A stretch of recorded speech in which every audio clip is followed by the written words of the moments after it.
नमस्कार विद्यार्थी मित्रांनो आपलं सर्वांचं या ठिकाणी स्वागत आहे. इयत्ता 12वीचा इतिहास आपण अभ्यासतो आहे आणि तुम्हाला मी सांगितलं जसं 11वीचा जुना इतिहास महत्वाचा होता तसं आता हे 12वीचं नवीन जे पुस्तक आहे स्टेट बोर्डचं ते तुमच्यासाठी फार महत्वाचं आणि आजचा टॉपिक तर मला वाटतं कोणतीच परीक्षा सुटत नाही, कोणतीच एक्झाम सुटत नाही ज्याच्यामध्ये सामाजिक आणि धार्मिक सुधारणा नाहीये. अर्थात तुम्हाला समाज सुधारक असेल किंवा आधुनिक भारताचा इतिहास किंवा आधुनिक महाराष्ट्राचा इतिहास ज्या ज्या ठिकाणी सिलेबस मध्ये आहे जी केला किंवा जी असला तिथे सगळ्या ठिकाणी हे आजचं सेशन उपयुक्त आहे. थोडक्यात बघणारे सोपे मुद्दे, काही अवघड मुद्दे, काही नवीन मुद्दे तुम्हाला इथे भेटणारे खूप सारे समाज सुधारक आहे जे आपल्याला करायचे अभ्यास कट्टा ॲपवर. ही सगळी सिरीज तुम्हाला तुमच्या बॅचेसमध्ये अवेलेबल आहे. मग ती राज्यसेवेची बॅच असेल, कंबाईनची असेल, महाटीईटीची नवीन बॅच आपण सुरू केली आहे, तलाठीची 2024ची नवीन बॅच आहे, खाकी बॅच आहे पोलीस भरतीची. सगळ्या बॅचेसमध्ये तुम्हाला हे सगळं अवेलेबल आहे. भारतातील सामाजिक आणि धार्मिक सुधारणा आपल्याला काय काय बघायचं इथे. एकतर आवश्यकता का होती, नेमकी गरज का पडली, कशाची तरी गरज पडते, आपोआप आंदोलन होत नाही. सुधारणा पर्व, धार्मिक सुधारणा, समाज सुधारक, संस्थानिकांनी या ठिकाणी काय योगदान दिलं. सगळ्यात महत्वाचं काय झालं माहिती का, इंग्रज आमच्याकडे आले, इंग्रजांचं शिक्षण आमच्याकडे आलं, आम्ही इंग्रजी शिकायला लागलो, इंग्रजी विचार आमच्याकडे आले. नवीन पिढी सामाजिक क्षेत्रामध्ये बदल झाले. सामाजिक धार्मिक सुधारणांच्या अभावी राजकीय स्वातंत्र्य अपूर्ण असते याची जाणीव पहिल्या पिढीतील समाज धुरीणांना झाली होती. मग आम्हाला जर राज्य करायचं असेल ना, आमचा समाज हुशार असला पाहिजे. आम्हाला राज्य बनायचे, राज्यकर्ते बनायचे तर आमच्याकडे ते धार्मिक सुधारणा सुद्धा झालेली असली पाहिजे. नाही तर आम्ही अंधश्रद्धांमध्ये आहे, चाले गंडे दोरे बांधतोय, काळी जादू करतोय, तसं काही करत असला आम्ही मागास असू आम्ही तर आम्ही राजकीय वर्चस्व नाही गाजवू शकत. ते आम्हाला कळायला लागलं आणि मग राजाराम मोहन रॉय आली, तिथून सुधारणांना सुरुवात आहे. आवश्यकता काय वाटली, का वाटली? सगळ्यात महत्वाचं आमच्याकडचे होते अंधश्रद्धा, दुसरं होतं रूढीप्रियता, तिसरं होतं जातीभेद जे की आजही आपण अनुभवतोय, चौथं उच्च निश्चितेच्या भ्रामक कल्पना. भ्रामक हा शब्द महत्वाचा, जे काही खरं काहीच नव्हतं. चौकस आणि चिकित्सक वृत्तीचा अभाव होता. म्हणजे खरोखर काय आहे, सद विवेक बुद्धीच नव्हती. कोणीतरी म्हणतोय, कोणीतरी लिहून ठेवलंय तेच खरं असं मानण्याची प्रथा होती. त्याच्यामुळे आमचा समाज पडला होता मागे. आणि मग इंग्रजी शिक्षणामुळे आमची दृष्टी बदलली. आम्हाला नवीन विचारांची जाणीव झाली की अरे असंही असू शकतं, या बाबी संदर्भात आपण असा सुद्धा विचार करू शकतो, आमच्याकडे का करत नाहीये. त्याच्यातून मग ती स्वातंत्र्य, समता, बंधुता, मानवता याच्यावर आधारित आमचा समाज असला पाहिजे, जातीभेद नसावे, सगळ्यांना हक्क भेटावे, तो नव समाज आमच्याकडे तयार झाला पाहिजे. यासाठी समाज सुधारणा चळवळी सुरू झाली. म्हणजे ती आवश्यकता जी आहे ती आम्हाला कळते. आता हे सुधारणांचं पर्व सुरू होतंय मुख्यत्वे बंगालमध्ये.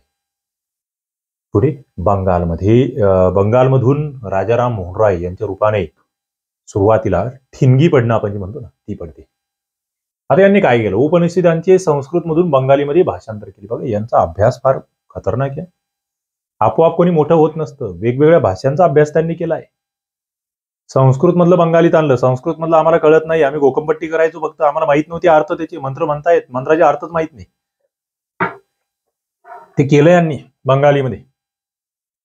त्यांच्या वहिनी होत्या, भावाची बायको, त्यांना सती जावं लागलं, त्यांच्या मनावर खोर परिणाम झाला. त्यांनी जेव्हा ते पाश्चात्य विचार वाटते होते त्यांना वाटलं अरे नाही हे चुकीचं होतंय, जबरदस्ती वहिनीला त्या चितेवर जावं लागलं, जबरदस्ती.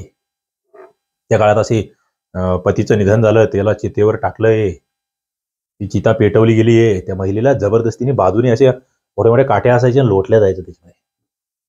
काही तुरळक महिला असतील ज्या स्वतःच्या इच्छेने जात होत्या, पण एक सामाजिक दबाव, रूढी, परंपरा, अंधश्रद्धा यामुळे त्या महिलेला आपलं जीवन संपवावं लागायचं. म्हणजे आजही आपल्या अंगावर काटा येतोय का, तुम्हाला वाटतंय का, काही आहे का सामाजिक भान, सामाजिक जाणीव आपल्याला असणं गरजेचे आहे. आणि मग हे त्या इंग्रजांना पत्र लिहित आहेत की हे चुकीचं आहे, चुकीचं आहे. धर्मग्रंथामध्ये सती जाणं हे धर्मकर्तव्य असल्याचा कुठेही उल्लेख नाहीये हे यांनी सिद्ध केलं. म्हणजे ते ग्रंथामध्ये कुठे लिहिलेलंच नाही, हे वरच्यावरच चाललं. हा त्याला म्हटला, तो त्याला म्हटला, चालले. कर्मकांडाचा कार्यक्रम तो होता. 1829 मध्ये मग विल्यम बेंटिंग, हा म्हणजे कारण की इंग्रजांचं काय झालं होतं, जो 1857चा उठाव आहे किंवा आधीचं 1757 पासून आम्ही बघतो की आमचं भारतीयांचं म्हणणं तुम्ही आमच्या धर्मामध्ये हस्तक्षेप करू नका. मग इंग्रज घाबरत होते ना, बाबा तुमचं तुमचं चाललंय जाऊ द्या, आम्हाला आमचं राजकारण करू द्या. पण यांनी सांगितलं की धर्मात नाहीच आहे, तुमचा हस्तक्षेप होणारच नाहीये. त्याच्यातून मग विल्यम बेंटिंग 1829 ला कायदा आहे. प्रयत्न रॉय यांचे आहे. बालविवाह, पडदा पद्धती, याला सुद्धा त्यांचा विवाह आहे की कमी वयामध्ये विवाह नाही झाला पाहिजे. पडदा पद्धती, आता तुम्ही सांगा की त्यांनी तेव्हा केलंय, त्याचा कायदा कधी झाला? 18-21 वयाचा कायदा कधीचा आहे? कोणाच्या काळातला आहे? आता आहे, स्वातंत्र्योत्तर काळामध्ये, म्हणजे त्याच्या 100-150 वर्षानंतर तो कायदा आला, बालविवाह विरोधी. आता बातमी वाचली मी, आता मी पेपर वाचत होतो, आता बातमी वाचली की 16 वर्षाच्या मुलीचं लग्न लागणार होतं, पोलिसांना कळालं, मग ते गेले, त्यांचं समुपदेशन केलं. 2024 मध्ये आजही बालविवाह नावाची प्रथा आमच्याकडे चालू आहे. तुमच्याकडे आहे का? तुम्ही आणि मी इकडेच राहतो, तुम्ही काही आफ्रिकेत राहत नाही, मला माहिती आहे. त्यांनी इंग्रजी माध्यमांची शाळा सुरू केली बघा, माध्यम. आजही आम्ही म्हणतो नाही नाही आमची मराठी, आमची, असं नाही करा, तुमच्या भाषेचा अभिमान राहू द्या. मात्र इंग्रजी ही जगाची भाषा आहे, इंग्रजीमध्ये खूप ज्ञान भरलेलं आहे. ते तुम्हाला मिळवायचं असेल, इंग्रजीवर तुम्हाला कमांड आजही मिळवावं लागेल. पहिलं साप्ताहिक हे सुरू करताय, त्याचं नाव काय होतं मला कमेंट बॉक्समध्ये सांगा.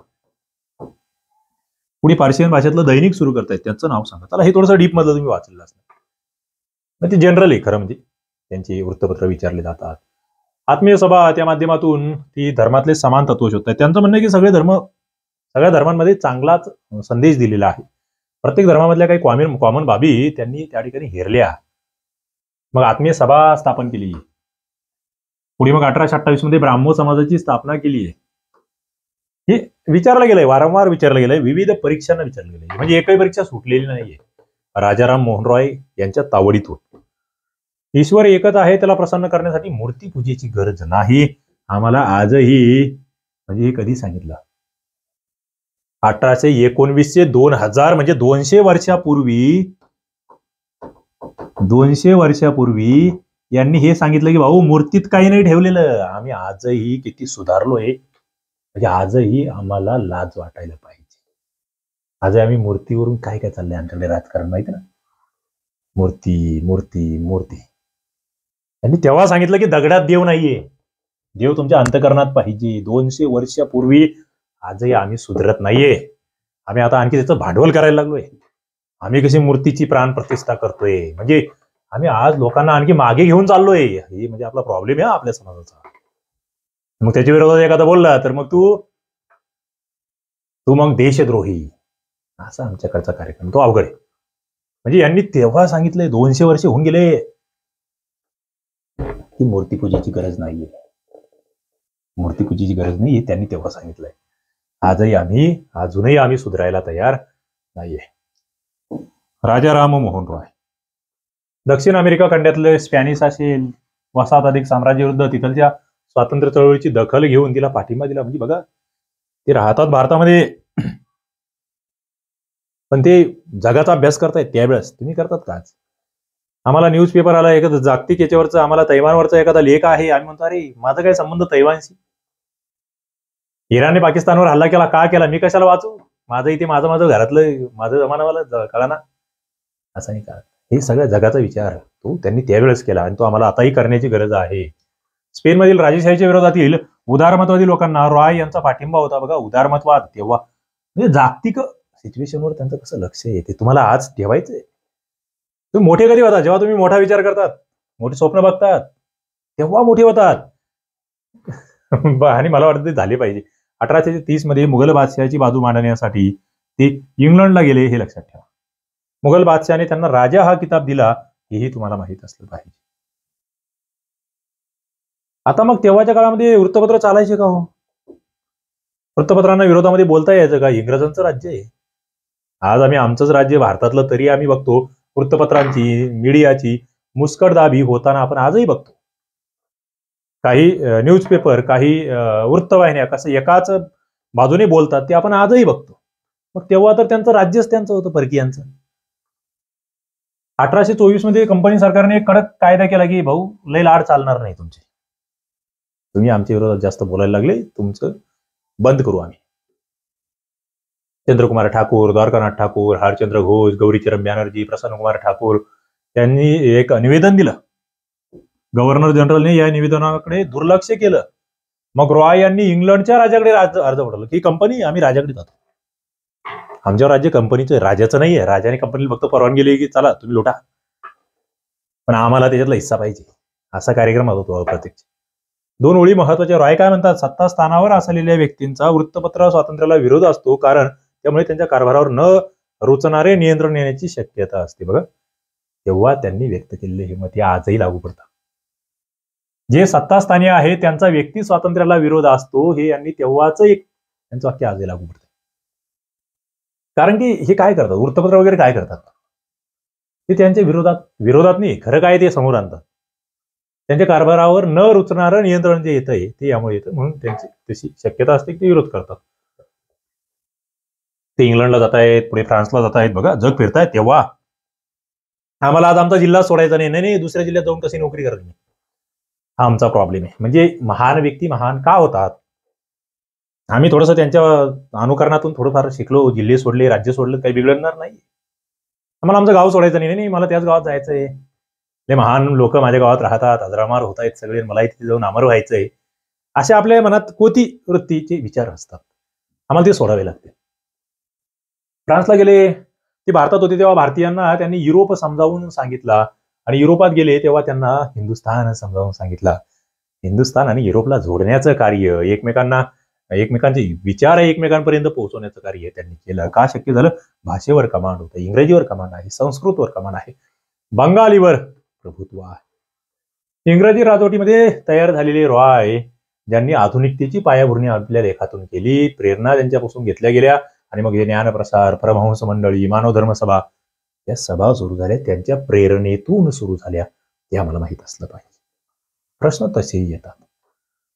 आता काही धार्मिक सुधारणा चळवळी होत्या.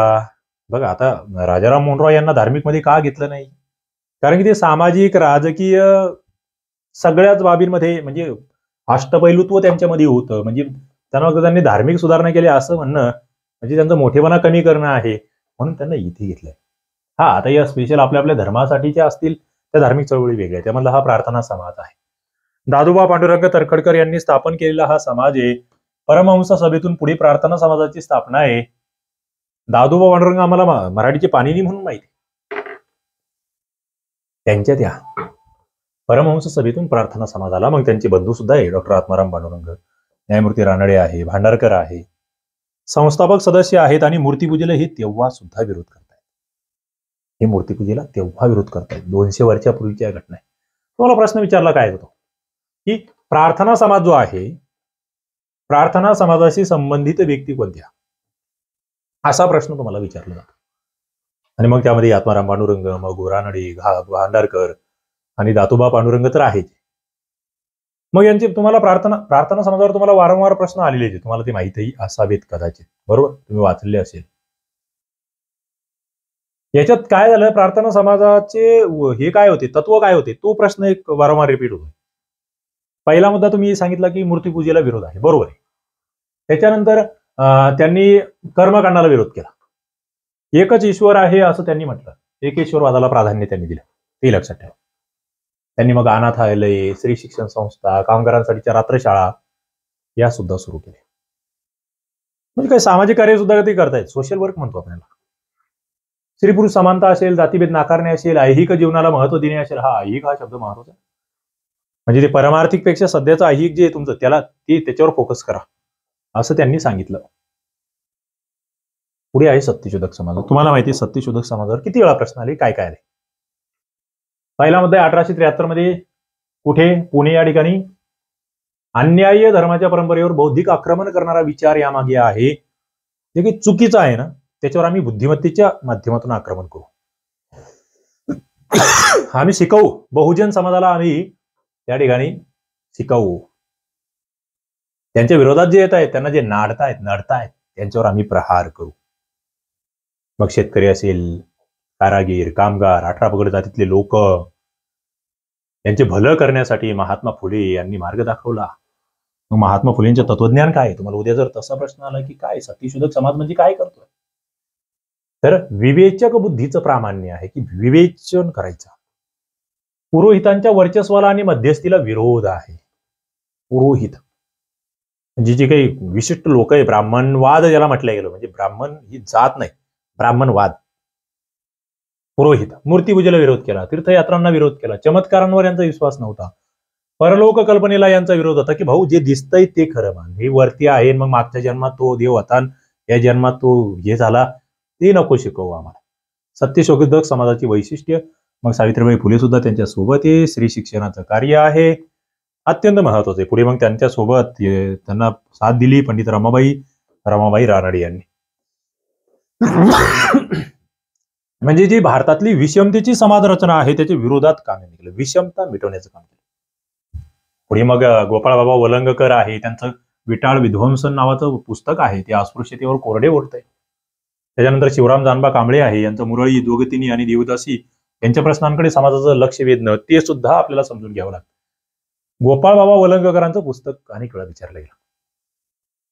तुम्हाला शिवराम जानबा कांबळे हे नाव सुद्धा माहित असावं. त्यांची ही 3 कामं, मुरळी, दोगतिनी आणि देवदासी, यांच्या संदर्भातलं त्यांचं काम तुम्हाला माहित असावं. आता आर्य समाज काय म्हणतोय? आर्य समाज 1875 आहे, स्वामी दयानंद सरस्वती आहे. हा, तुम्हाला इथे आणखी एक प्रश्न विचारला जातो की स्वामी दयानंद सरस्वती यांचं मूळ नाव काय होतं? कमेंट बॉक्समध्ये सांगायचं आहे. या समाजाने काय केलं? वेदांना पवित्र ग्रंथ म्हटलं. सगळ्यात महत्वाचं वेद, म्हणजे यांचं एक वाक्यच होतं, वेदांकडे एक परत चला, बॅक टू वेदाज, वेदांकडे परत चला. यांना जातीभेद मान्य नाहीये. स्त्रियांचं शिक्षण असेल, विधवांचा पुनर्विवाह असेल, मिश्र विवाह असेल, यावर हे फोकस करतायत, त्याचा पुरस्कार करतायत. पुढे आहे रामकृष्ण मिशन. 1897 मध्ये स्वामी विवेकानंद रामकृष्ण मिशनची स्थापना करतायत. सगळ्यात मोठा महत्वाचं यांचं आहे की लोकसेवा. Service to man is service to God. माणसाची सेवा हीच समाजाची सेवा आहे, सगळ्यात महत्वाचं. मग यामध्ये यांनी दुष्काळग्रस्तांना मदत केली, आजारी लोकांना औषधोपचार दिले, दीनदुबळ्यांची सेवा केली, स्त्री शिक्षणाचा यांनी पुरस्कार केला, आध्यात्मिक उन्नती केली, आणि उठा, जागे व्हा आणि ध्येय प्राप्तीशिवाय थांबू नका हा संदेश स्वामी विवेकानंद भारावून गेले होते सगळे. मग त्यांची ती जागतिक धर्म परिषदेला हजेरी असेल, तिथलं त्यांचं भाषण असेल, शिकागोतलं वगैरे, त्या बऱ्याच बाबी आहेत, ते डिटेल. हे फक्त एक सामान्य गोषवारा या ठिकाणी आपण घेतो आहोत. सामान्य हा एक गोषवारा आहे, अजून पुढे बाकी आहे. अभ्यासकट्टा ऍप आहे. आता बघा, ही सिरीज जी आहे ही राज्यसेवेसाठी अत्यंत उपयुक्त ठरणार आहे, ही कंबाईनसाठी उपयुक्त ठरणार आहे. जे नवीन विद्यार्थी आहेत, एकदम फ्रेश, त्यांना जास्त माहिती नाही या क्षेत्राबद्दल, स्पर्धा परीक्षेबद्दल, त्यांच्यासाठी हे लेक्चर एकदम बेसिक स्वरूपाचे लेक्चर आहेत, आणि मला वाटतं की फायदा करून घेताय. तुम्हाला अभ्यासकट्टा ऍपवर जाऊन कंबाईन ग्रुप बी, ग्रुप सी चा कोर्स या ठिकाणी घेता येईल. एमपीएससीचा फाउंडेशन कोर्स तुम्हाला या ठिकाणी जाऊन घेता येईल. अभ्यासकट्टा ऍप त्यासाठी डाउनलोड करायचं. जे बॅचेस चालू आहे त्याच्या टेस्ट सिरीज सुद्धा तुम्हाला तिथे अवेलेबल होणार आहे. बघा, ईश्वरचंद्र विद्यासागर तुम्हाला लक्षात ठेवायचे, विष्णू शास्त्री पंडित लक्षात ठेवायचे, वीरेशलिंगम पंतलू, महर्षी धोंडो केशव कर्वे यांनी महिलांसाठी सुद्धा फार महत्वाचं काम केलं, ते तुम्हाला माहित असलं पाहिजे. याला काही समाज सुधारक आहे. सर सय्यद अहमद खान, हे एमपीएससीला आवडतात आणि सरळ सेवेला आवडतात, कारण की त्यांच्यावर प्रश्न विचारले गेले आहे. कुठे? दिल्लीला जन्मत आहेत 1817 मध्ये. दिल्ली. उर्दू, पर्शियन, अरेबिक आणि इंग्रजी इत्यादी भाषांवर प्रभुत्व आहे. सगळ्यात महत्वाचं, मला काय शिकायचंय समाज सुधारकांकडून? तुम्ही काय शिकतायत समाज सुधारकांकडून? तुम्हाला काही भाषा शिकून घ्या, अतिरिक्त भाषा शिकून घ्या, नाही जास्त ना किमान इंग्रजी तरी शिका आजच्या काळात. हा, ज्यांना विशिष्ट भाषा शिकायची ती वेगळी शिका, पण किमान इंग्रजी शिका. मराठी तुम्हाला येतं, हिंदी थोडंफार येतं, इंग्रजीवर तुम्ही किमान प्रभुत्व मिळवा, जे की तुम्हाला सध्या फार महत्वाचं आहे. आईन ए अकबरी, अब्दुल फैज यांनी सम्राट अकबराच्या प्रशासन पद्धतीवर जो ग्रंथ लिहिला तो यांनी संपादित केला, आईन ए अकबरीचं संपादन. 1864 मध्ये सायंटिफिक सोसायटी स्थापन करता येते मुस्लिमांसाठी. मुस्लिमांमध्ये ना फार मोठं अंधश्रद्धा वगैरे त्यांच्यातही फार मोठं मागासले पण होतं. या सोसायटीचे सदस्य इतिहास, विज्ञान, राजकीय, अर्थशास्त्र या विषयांचा अभ्यास करायचे. बघा, आपण म्हणतो ना की इतिहासाचा अभ्यास कशाला करायचा? तुम्ही म्हणाल की मास्तर सिलेबस मध्ये इतिहास का असतो? उगाच सनावळ्या पाठ करायचे, काही विकास होतो त्याने? त्या इतिहासातून आम्हाला प्रेरणा भेटते की हे लोक का मोठे झाले. इथून आम्हाला कळालं की हे वेगवेगळ्या भाषा शिकले, जे लोक हे आहेत कशाने तरी पीडित आहेत, त्या लोकांना यांनी मोठं हे केलं, त्याच्यातून मुक्त करण्याचा प्रयत्न केला. तेव्हा यांना समाजाने मोठं केलं. म्हणजे माणूस एखादा मोठा का होतो ती ती ती शिकायसाठी इतिहास किंवा एखाद्या ठिकाणी एखादा लढा कसा उभारायचा, एखाद्या ठिकाणी संघर्ष कसा करायचा, ते आम्हाला इतिहास शिकवतो. जे इतिहास वाचतात ते इतिहास घडवतात हे लक्षात ठेवलं पाहिजे. 1869 मध्ये ते इंग्लंडला जात आहेत. तेव्हाचे लोक हे त्या काळामध्ये किती फिरले, जग फिरतायत. आम्ही आज फिरतोय का? इंग्लंडहून परत आल्यावर 1875 मध्ये मोहमेडन अँग्लो ओरिएंटल कॉलेजची स्थापना ते करतायत. नंतर या कॉलेजचं रूपांतर अलीगड मुस्लिम युनिव्हर्सिटीमध्ये होत आहे, हे माहित असतं पाहिजे. अलीगड मुस्लिम विद्यापीठ. अहमद खान आहे. मोहम्मद सोशल रिफॉर्मर नावाचं नियतकालिक चालवतं बघा. त्यांनी स्थापन केलेले संस्था, त्यांनी चालवलेले नियतकालिक तुम्हाला माहित पाहिजे. त्यांनी आधुनिक शिक्षण, विज्ञान, तंत्रज्ञानाचा पुरस्कार केला आणि मला वाटतं हा आजही आपल्याला करण्याची गरज आहे. आम्ही यांच्याकडून हे शिकतो की आम्हाला करायचं काय. अमृतसर येथील झालेली सिंग सभा काही माहिती आहे का? बघा जरा गुगलला सर्च करा सिंग सभा. ताराबाई शिंदे काय करतायत? ताराबाई शिंदे यांच्यावर एक प्रश्न सातत्याने आला. त्यांचा एक ग्रंथ विचारला गेला. कोणता ग्रंथ विचारला गेला बघूया आपण. 1850 मध्ये जन्म आहे. स्त्री पुरुष परिस्थितीची तुलना करणारा ग्रंथ त्यांनी लिहिला, निबंध लिहिला. स्त्री पुरुष तुलना असं त्याचं नाव आहे. आणि सगळ्यात महत्वाचं ते जहाल भाषेमध्ये स्त्रियांचे हक्क मांडतायत. त्या काळात मांडतायत. हो, सोपं नाही हो. आजही किती अवघड आहे बऱ्याच गोष्टी करणं आम्हाला कळतंय. तर त्या काळात त्यांनी हे केलं. विधवा विवाह, स्त्री शिक्षण, सती प्रतिबंधा या सुधारणांच्या पुढे जाऊन ताराबाई शिंदे यांनी थेट स्त्री पुरुष समानतेची मागणी केली. दोन्ही एकच आहे. म्हणजे खूप जुन्या काळामध्ये यांनी धाडसाने ही मागणी केली. पुरुष सत्तेला थेट आव्हान देणाऱ्या त्या भारतातल्या पहिल्या महिला विचारवंतात. एक महिलांना या ठिकाणी न्याय द्या असं म्हणणाऱ्या पहिल्या भारतीय. त्यांचं म्हणणं होतं की आपला जो धर्म आहे ना तो स्त्रियांचं दमन करणार आहे, कारण की तो पुरुषांनी निर्माण केलाय म्हणून स्त्रियांना मुद्दाम कमी लेखल्या जातंय हा आरोप आहे त्यांचा. महात्मा फुले यांनी ताराबाईंच्या विचारांचं समर्थन केलं. त्यांनी सपोर्ट केला ताराबाईंना, हे लक्षात राहू. महर्षी विठ्ठल रामजी शिंदे आम्ही का लक्षात ठेवतो, का लक्षात ठेवायचे बघा बरं का. महर्षी विठ्ठल रामजी शिंदे सगळ्यात महत्वाची त्यांची संस्था डिप्रेस या शब्दाचा अर्थ माहिती आहे का तुम्हाला? डिप्रेस म्हणजे असा दाबलेला, अन्यायाने ग्रस्त, दबलेला. मुंबईमध्ये परळ, देवनार या भागामध्ये, परळ बघा मुंबईतला लक्षात ठेवा, देवनार लक्षात ठेवा, पुणे लक्षात ठेवा. इथे मराठी शाळा काढतायत, व्यावसायिक प्रशिक्षण देणाऱ्या उद्योगशाळा काढतायत, तेव्हा काढतायत. पुण्यातील पर्वतीच्या मंदिर प्रवेशाचा सत्याग्रह करतायत, पर्वती मंदिर पुण्यातला. दलितांची शेतकी परिषद भरवतायत, संयुक्त मतदारसंघ योजना या संदर्भात जनजागृती करतायत. म्हणजे बरंचसं सामाजिक काम या ठिकाणी विठ्ठल रामजी शिंदे यांनी केलेलं आपल्याला दिसतं आहे. आणि डॉक्टर बाबासाहेब आंबेडकर यांच्याबद्दल मला वाटतं सगळ्यात जास्त प्रश्न आपल्याला येत आहेत. सरळ सेवा असू द्या, एमपीएससी असू द्या. काय केलं यांनी? स्वातंत्र्य, समता, बंधुता या 3 तत्वावर समाज उभारायचा आहे असं यांनी मनात ठरवलं. जाती व्यवस्थेला विरोध केला, समतेला प्राधान्य दिलं, त्यासाठीचा त्यांचा लढा आहे. बहिष्कृत हितकारणी सभा आहे, शिका, संघटित व्हा, संघर्ष करा या आव्हाने. बहिष्कृत हितकारणी सभा कधी स्थापन झाली होती तुम्हाला सांगता आलं पाहिजे. पुढे महाड येथील 14 तळ्याचा जो सत्याग्रह आहे तो होतो आहे, कधीचा आहे मला सांगत चला. इथे सणावड्या दिलेली नाही पण तुम्हाला माहित असलं पाहिजे. सार्वजनिक पानवटी खुली करा असं त्यांनी या ठिकाणी म्हटलं. एक प्रतिकात्मक त्या ठिकाणी विषमतेचा पुरस्कार करणाऱ्या मनुस्मृतीचं दहन केलं. कधी केलं, कोठे केलं, मला कमेंट बॉक्समध्ये उत्तर द्या. तुमचा अभ्यास किती तुम्हाला कळेल. नाशिकचा काळाराम मंदिर सत्याग्रह आहे 1930 मध्ये केला, तारीखही माहित पाहिजे. तिथे मग कर्मवीर दादासाहेब गायकवाड यांचाही त्यांना सपोर्ट आहे. सगळ्यात महत्वाचं त्यांनी वृत्तपत्र चालवले, ज्यांनी जागृती केली समाजामध्ये. जनजागरण असेल, लढा उभारणं असेल, त्याच्यातून ते वृत्तपत्राकडे बघत होते. मूकनायक, बहिष्कृत भारत, जनता, समता ही वृत्तपत्र त्यांची आहे. कष्टकरी वर्गाला उज्ज्वल भवितव्य लाभावं म्हणून त्यांनी स्वतंत्र मजूर पक्षाची स्थापना केली.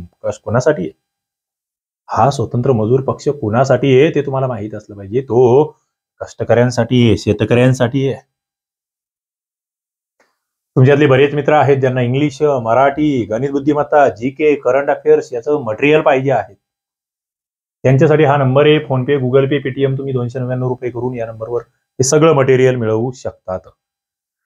तांत्रिकचे सुद्धा तुम्हाला ग्रामसेवक असेल, आरोग्याची वेगळे स्वतंत्र मटेरियल त्या ठिकाणी भेटणार आहे. अभ्यासकट्टा नावाचा ऍप आहे, हे तुम्हाला डाउनलोड करता येईल. इथे जाऊन तुम्हाला विविध कोर्सेसला प्रवेश घेता येणार आहे. बघा, डॉक्टर बाबासाहेब आंबेडकर. काय? Doctor Babasaheb Ambedkar. Schedule caste federation आहे. कधी स्थापन झाला?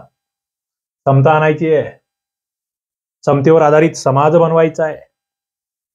1956 मध्ये बौद्ध धर्माचा स्वीकार करतायत. त्यांनी घोषणा केली होती की मी हिंदू म्हणून जन्मलो असलो तरी हिंदू म्हणून मरणार नाही. कुठे घोषणा केली? कधी घोषणा केली? विचारलं गेलंय सगळं. आणि मला माहिती आहे तुम्ही बऱ्यापैकी तुमचा अभ्यास झालेला आहे. याच्या आधीचे लेक्चर बघितले असेल तर कळेल. आणि सगळ्यात महत्वाचं, संविधानाची निर्मिती, त्यामध्ये मसुदा समितीवर ते राहिले आणि फार मोठं काम त्यांनी त्या ठिकाणी केलं. जे काही मागासलेले घटक होते त्यांना कसा न्याय देता येईल त्यासाठी अत्यंत महत्वाची कामगिरी त्यांची आहे. रामस्वामी नायकर, बऱ्याच वेळेस तुम्ही जास्त ऐकलेलं नसेल यांच्याबद्दल, पण महत्वाचं व्यक्तिमत्व आहे. राज्यसभेला वगैरे तुम्हाला जास्त कामाला येईल. तमिळनाडूमधल्या येरोड शहरामध्ये यांचा जन्म झाला होता 1879 ला. 1920 मध्ये काँग्रेसमधून आपल्या कार्याची सुरुवात करतात. म्हणजे राष्ट्रीय सभेबरोबर काम आहे त्यांचं. गांधीवादी आहे. स्वदेशी, मंदिर प्रवेश, हे मंदिर प्रवेश यांचं फार गाजलेलं आहे. अस्पृश्य, त्यांच्यासाठी काम. वायकोम सत्याग्रह यामध्ये भाग घेत आहेत. कुठे झाला वायकोम सत्याग्रह? त्रावणकोरमध्ये होतोय. त्यासाठी भाग घेत आहेत. स्वाभिमानी आंदोलन आहे. वर्णव्यवस्था, बालविवाह यांच्या विरोधात लढा आहे. महान आत्मा, म्हणजे पेरियार हे जे ना त्यांना दिलेलं टोपण नाव आहे महान आत्मा. प्रभावी वक्ते, लेखके, स्त्रिया, संतती नियमन या सगळ्यांसाठी ते काम करत आहेत. पेरियार ही त्यांना मिळालेली पदवी आहे, हे लक्षात. आता पुढे आहेत कमलादेवी चट्टोपाध्याय. आम्ही स्वातंत्र्य लढा जेव्हा अभ्यासतो तेव्हा तुम्ही हे नाव ऐकलेलं असेल. काँग्रेसच्या कार्यकर्ते. 1930 मध्ये मिठाच्या सत्याग्रहामध्ये त्यांनी नेतृत्व केलं होतं. यावर प्रश्न येऊन गेलाय कंबाईनला.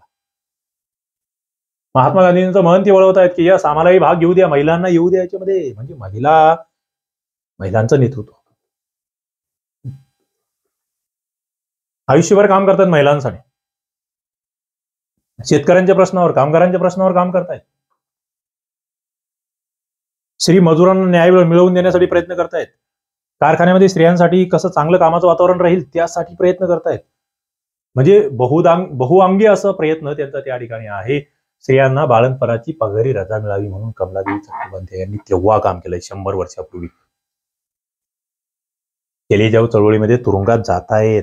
सोपं नाहीये. एक महिला हे सगळं करते आहे, हे सोपं नाहीये. बोलणं सोपं आहे, अभ्यासायला सोपं आहे, ऐकायला सोपं आहे. एखाद्या आंदोलनामध्ये स्वतः 2 दिवस चालायचं म्हटलं, किंवा आम्ही एखादं आंदोलन आमच्या स्वतःच्या पोटा पाण्यासाठी जरी करत असलो, त्या ठिकाणी जाऊन 2 दिवस जर बसायचं म्हटलं तर थोडासा विचार करा. आम्हाला वाटतं नाही मी नाही करणार, दुसऱ्या लोकांनी ते करावं. सोपं नसतं हे. महाराजा सयाजीराव गायकवाड काय म्हणतात? बडोदा संस्थानामध्ये सयाजीराजे गायकवाड यांनी पुरोगामी धोरण आखले होते, हे लक्षात ठेवा. पुरोगामी आणि प्रतिगामी असे 2 शब्द आहेत. पुरोगामी म्हणजे पुढारलेले, नवीन दिशा देणारे, जुने विचार सोडणारे. मग अस्पृश्य आदिवासींना त्यांनी सरकारी खर्चाने शिक्षण सुरू केले, वसतिगृह काढले. सगळ्यात महत्वाचं, वसतिगृहाचे जनक आहे सयाजीराव गायकवाड. स्त्री शिक्षणाचे जनक आहेत. स्त्री शिक्षणाला प्रोत्साहन देत आहेत. व्यायामसाठी, स्त्रियांसाठी व्यायामशाळा काढतायत त्या काळात. आज किती व्यायामशाळा सरकार सुरू करते बघा जरा. कधी येते का बातमी? नाही येत. किती महान आहे. सर्व जातींचे सहभोजन घडवून आणतायत. गाव तेथे ग्रामपंचायत सदस्य किमान साक्षर असला पाहिजे. गाव तेथे वाचनालय. म्हणजे बघा अजूनही ग्रामपंचायत सदस्यासाठी फार मोठं आम्ही म्हणजे ती साक्षरतेची अट लागू करत नाहीये. सरपंचांसाठी केली आहे, पण सदस्यासाठी मला वाटते अजूनही नाही. वाचनालय, सक्तीचे प्राथमिक शिक्षण, शारीरिक शिक्षण मुलामुलींना, शेतकऱ्यांच्या मुलांना शेतीपूरक कौशल्य. आज आहे का शेतीपूरक कौशल्य? काय शिकवतो आम्ही? आजही आमच्या सिलेबसमध्ये नाहीये. आमचा शेतीप्रधान देश आहे. आजही आमच्या सिलेबसमध्ये शेतीप्रधान कौशल्य नाहीये. मग बालविवाह बंदी, विधवा विवाह, संस्थानामध्ये स्त्रीबरोबर मुलींना माहेरच्या मिळकतीमध्ये वाटा, हे म्हणजे आज जे आम्ही म्हणतो ना कायदे झाले, मुलींना माहेरच्या मिळकतीमध्ये वाटा, इथून आलंय. किती महान विचार यांचे होते ते लक्षात घ्या. त्यांच्यासोबत राजर्षी शाहू महाराजांचं कार्य सुद्धा तेवढंच मोठं आहे.